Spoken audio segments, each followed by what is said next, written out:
That's a stonking lap. We've out-qualified Mr. Hamilton. George Russell. P2. Come on! Yes! Yes! Woo! Yes, guys! Oh my god! That was a lap. Amazing, guys! Amazing! Well done, everybody! Well done! Just fantastic, George. Well, awesome. The whole team did a fantastic job, and you were outstanding. Thanks so much. It's so much deserved, that. Congratulations, everyone. That was a stonking lap.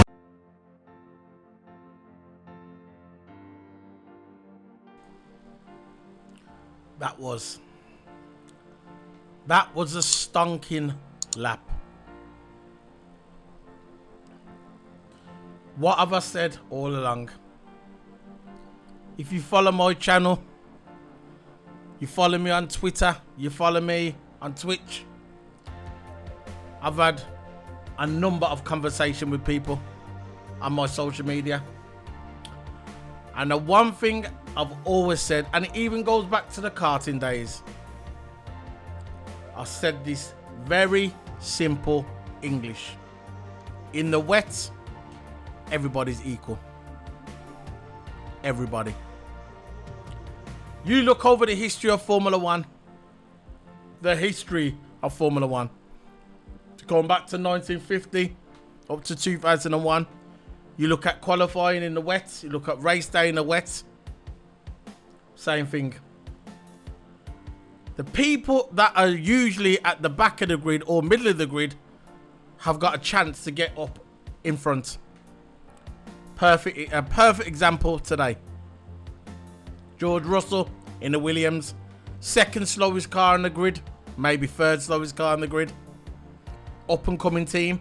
Now they got the new management, just took over last year after Claire Williams and Frank Williams, and I'm glad it's still keeping the Williams name. George Russell put that car second on the grid in the wet. Now we all know if it was the dry. I'm not going to take nothing away from George before you idiots come on my comment section and say, why are you running George down? Don't tell me about George Russell. I've loved George Russell for over 4 years. When all you geeks were loving Lando Norris, which Lando Norris is a great driver and I like him, but when all you guys were jumping on the bandwagon of Lando Norris when he started with McLaren, you all knew that McLaren was going to be a good team. You all knew. They got the Mercedes engine. You knew that it was going to be up there. So it was just an easy fix. Support Lando, McLaren. There you go. We're going that direction. Nobody gave a shit about George Russell. You know why nobody gave a shit about George Russell? Because George Russell was in the Williams car. Very simple. Nobody gave a shit. They knew that George Russell wasn't going to win a race. He wasn't going to get a podium. They knew. So they decided, right, we're going to go with Lando Norris because he's our guy. But you see me, I've loved George Russell before Formula 3 in his junior days. I saw him in the old days before he started coming onto Formula 3 and Formula 2, before he won them championships. I knew this guy was special. I knew this guy potentially got a chance to be the next Lewis Hamilton. This guy has got problems. Seriously, George Russell has got problems. Who takes a notebook into a briefing? Claire Williams, quote unquote, she said, George Russell, in all her years in Formula 1, being in Formula 1, she's been around the great drivers, Juan Montoya, you name it, she's been it. She saw it. Senna, she's seen it all. She said he was the first driver to ever bring a notebook into a debrief. Ever. That's when you know he's got problems. He was in go-karting. He was good in go-karting. He wanted to go to... Look, listen. Whoever watches racing as a youth, as a kid, whatever, they all want to be Formula 1 drivers. I don't care where you're from. I don't care if you're from America. I don't care if you're from Egypt. I don't care if you're from Africa. I don't care if you're from Europe, Asia. It doesn't matter. If you like racing, you want to be a Formula 1 driver. Okay?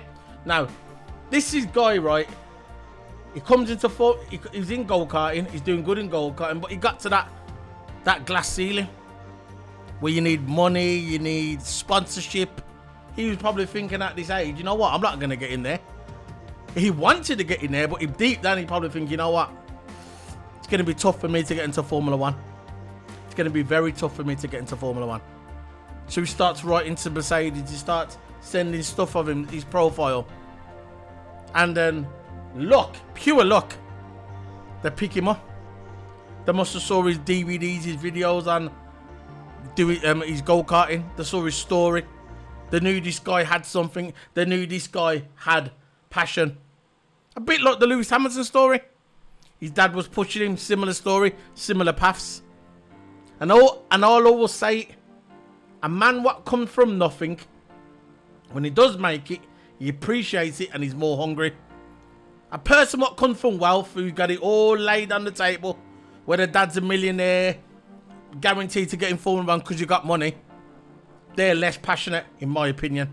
The person who comes from nothing is a man who's got more passion in him, in my opinion. George Russell deserved that second place. Like I said, we know if it was on the dry, he wouldn't have got it. He wouldn't have got second place if it was in the dry. They already said after the qualifying. No chance. That's it. But in the wet, everybody is equal. Ayrton Senna always used to say, you can see the true skills in the wet. Because sometimes you can't rely on your car. You got to rely on yourself. You got to rely on your skills. Pure skills. You got these people go fast and dry. Yeah. Got La Source. We're going to go to Rouge. Past La Source. Straight down the straight. Yeah. In the dry. Nice and easy for a Formula 1 driver. But in the wet, you have to use your skills. And George Russell today used his skills. And now look. P2. Now, something interesting in the commentary, Sky Sports commentary today, they said, oh look, Max Verstappen's got, because Max Verstappen got pulled up, by the way. Anyway, they said that he's got two Mercedes drivers behind him now. George Russell, potential Mercedes driver, but you know what, forget the potential. I'm going to go back. George Russell, 2022 Mercedes driver. Guaranteed. You heard it here first. I do not care what you morons come out and say, oh yeah, we don't know what's going to happen yet. Listen to me, Solo P1. I'm telling you now, George Russell is going to be a Mercedes driver in 2022. Guaranteed. Toto let it slip today. He was getting interviewed and he said something. I'm going to try and put the audio at the end of this video. He didn't actually come out and say that George Russell is going to be 2022. He said this is why George Russell, after that lap, paused and then he says that's why he's a good driver. He wanted to say this is why he's going to be a Mercedes driver. In my opinion, he got told before the summer break. The delays, for me, is they're trying to get Bottas.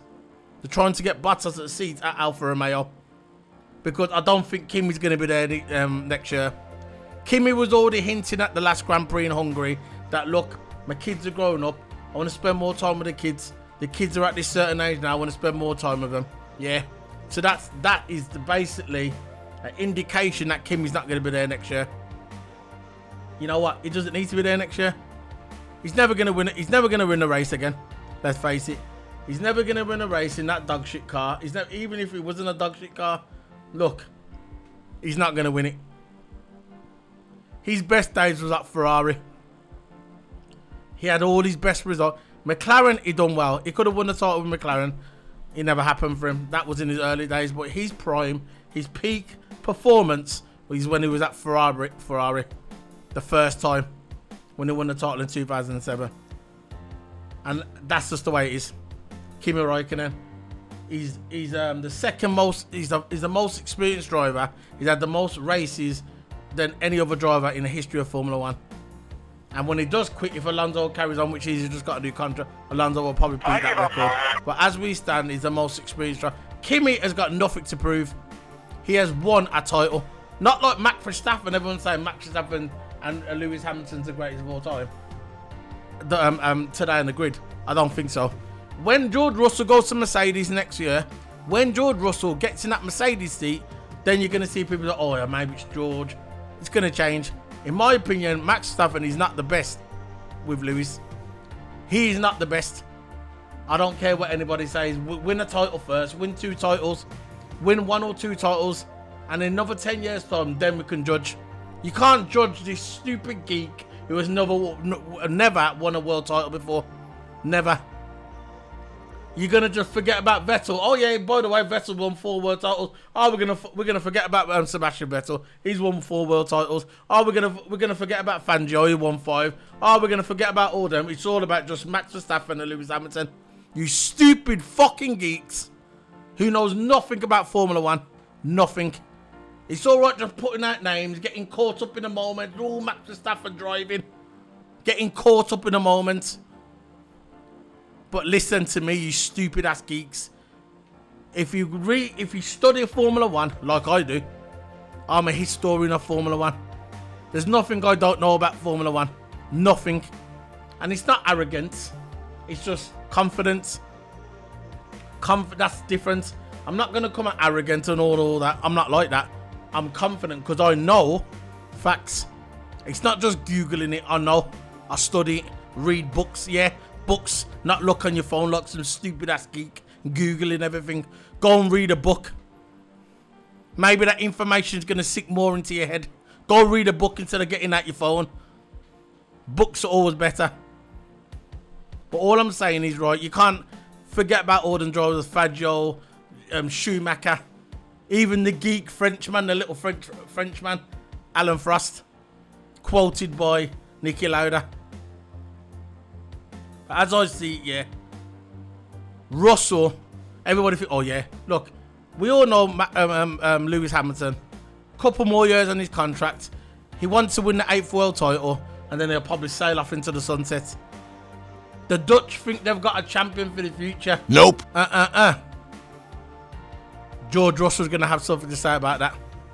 Yeah, George Russell. If he can do this in the Williams, imagine what he can do in the Mercedes. He showed a bit of that at Bahrain last year at the outer circuit. He showed a bit of that when he destroyed Valtteri Bottas. Destroyed. I know it was only one race. I said it before. Look, you can't judge him off one race. But that race, he destroyed Valtteri Bottas. It wasn't his setup. It was Lewis' setup. He could barely fit in the car. Nothing could fit. His feet were hurting half of the race. And look what he done. Destroyed Valtteri Bottas. Imagine if George Russell's in next year's car. Yeah. His setup, his rules, all made for him.